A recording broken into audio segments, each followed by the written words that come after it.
ఎన్ని సీట్లు వచ్చినా ఆయన కంటిన్యూ అయ్యి వర్క్ చేయాలి ప్రజల కోసం, ప్రజల దగ్గరికి వెళ్ళాలి.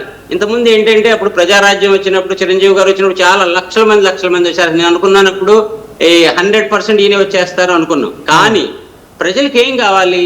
తర్వాత కొన్ని ఎలిగేషన్స్ కొన్ని ఎన్నో చాలా విన్నాం. అవన్నీ ఉండకూడదు, చాలా ప్యూరిటీగా ఉండాలి. మనం ప్రజలకి సేవ చేస్తున్నట్టు కనిపించాలి కూడా. ఈయన కానీ కొంచెం మార్చుకుని, ఆయన విధానాలు మార్చుకుని, ఆయన యొక్క చాలా యాక్సెసిబిలిటీ పెంచేయాలి. యాక్సెసిబిలిటీ ఉండాలి. తర్వాత ప్రజలకు ఒక సెక్టర్ వైజ్ నేనేం చేస్తాను, ఇవి చేస్తాను, అగ్రికల్చర్ సెక్టర్లు ఇవి చేస్తాను, ఎడ్యుకేషన్ సెక్టర్లు ఇవి చేస్తాను, కరప్షన్ ఉండదు, ఇవన్నిటికీ ఒక ప్లాన్ చేసి బయటికి రావాలి. దాన్ని ప్రచారం చేయాలి. ప్రచారమే కాకుండా దానికి తగ్గట్టు ఆయన చూపించాలి, ఆయన ప్రవర్తన కూడా చూపించాలి. అప్పుడు ప్రజలు నమ్ముతారు. నీ యొక్క glamour plus your commitment to the public, ఈ రెండు మనకి చాలా హెల్ప్ చేస్తాయి ఇన్ ఫ్యూచర్ లో.